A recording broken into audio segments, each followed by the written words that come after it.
Ukraine is denying Russia's unsupported allegation that Ukraine is preparing to use a so-called dirty bomb on its own territory. That kind of device contains radioactive material, but it's far less powerful than a nuclear bomb.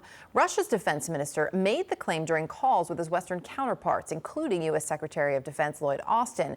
Ukraine, however, says this is an attempt by Moscow to simply escalate the war. With Russian missiles and drones targeting the country's electricity and heating networks, the Ukrainian president is warning once again of a dark, cold winter ahead. More than 1.5 million energy customers didn't have power over the weekend. CNN's Clarissa Ward was at the site of another strike early today in Mykolaiv. Two S-300 missiles, one landing right behind me. You can see here the size of that crater. And then the second literally slamming right into that apartment building. No one here can seem to work out what the target was. This is a residential area. There's apartment buildings all around. I want to show you over there. This is a children's playground, okay? And you can see what's left of it. Now, the strike happened in the early hours of the morning, as I mentioned, so no children were out playing. But I think it gives you a feel for just how challenging it is. Yeah, and certainly raises a lot of questions because we've seen playgrounds targeted in the past. Joining me now, retired Lieutenant General Mark Hertling. He's a CNN military analyst, former commanding general for U.S. Army Europe and 7th Army. Good to see you as always. Let's pick up. So we saw, right, there's Clarissa in Mykolaiv. This sort of, I don't even know if it's technically a back and forth. We're hearing from Russia about, oh, Ukraine's going to use a dirty bomb. Ukraine pushes back. Now you have as well the commander of the ground forces in Ukraine who's saying, look, the real issue here is that we are and we should be worried about Putin using nuclear weapons. Officials on both sides are going to put things out because they want to craft a narrative. What to you, though, when you hear all of those statements, what to you is the real story there? Well, when you combine this, Erica, to what is happening on the battlefield, you kind of put together the narrative that Russia is scrambling right now. They have opened up communications again. They have not done that with Secretary Austin. He's the only one that Russia has been talking to over the last several months. The last time that General Milley talked to General Gerasimov, the leader of the Russian military, was months ago. So they're trying to establish, as you just said, that narrative. But then you combine that with what is happening on the battlefield. And, you know, truthfully, there's only one doctrinal term to use for this, Erica, and it's scrambling. The Russians are being beaten in multiple areas, and they are trying to patchwork their responses together to continue to try and drive a narrative that they are succeeding. They are not. They are being beaten on the battlefield in Bakhmut, which is something they poured the Wagner group into. They're seeing defeats in Kherson. Last night, the Ukrainian military actually liberated dozens more towns in that oblast. So you're seeing the potential for additional battlefield failures while Russia continues to just strike civilian targets, just like Clarissa just showed. And it's troubling. It's war crimes. And it just gives me the indication that the political masters in Moscow are just scrambling to try and craft some type of narrative that they continue to win, which they're not doing.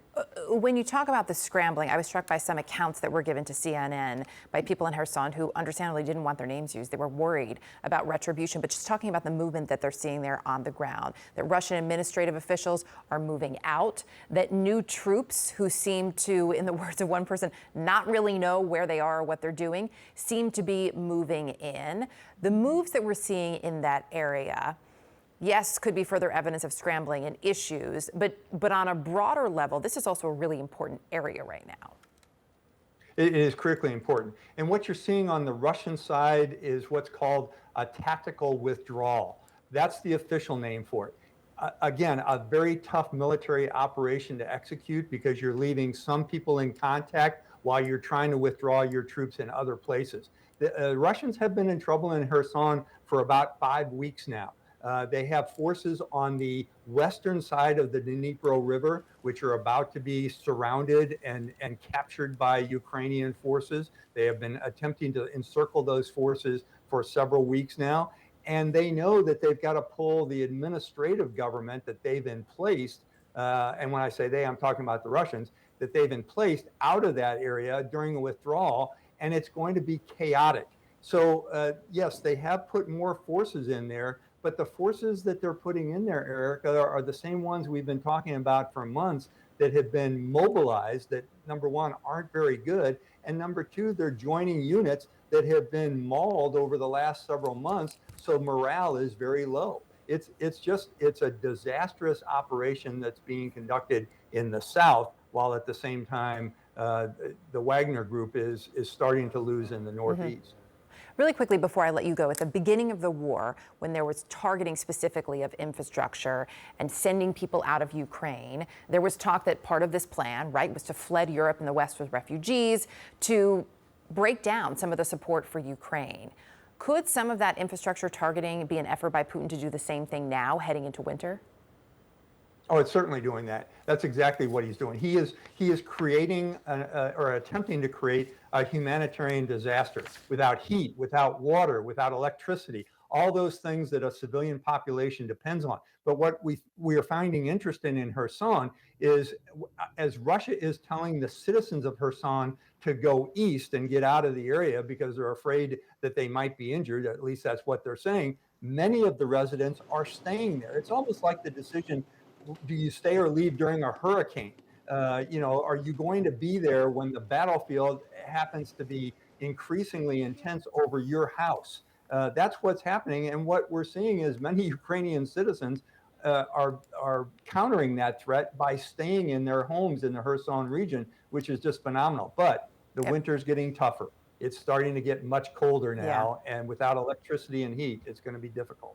That certainly will. Lieutenant General Mark Hertling, always appreciate your insight. Thank you. CNN's Frederick Pleiken is live for us in Zaporizhia, Ukraine, with the very latest. Fred, what can you tell us? Hi there, Brianna. Well, the big question right now here in the south of Ukraine is whether or not the Russians really are removing those forces from that area around the town of Kherson. There certainly are some indications that there might be a withdrawal that may have already even started, but that could also happen in the next couple of days. However, the head of Ukraine's military intelligence actually believes the Russians are building up their forces, that they're telling civilians to leave the area, but actually bringing more military forces in. Actually, right before we went to air, we got some new information from those Russian-installed puppet authorities there in that area, calling on the men who are still in the town of Kherson to join a territorial defense unit.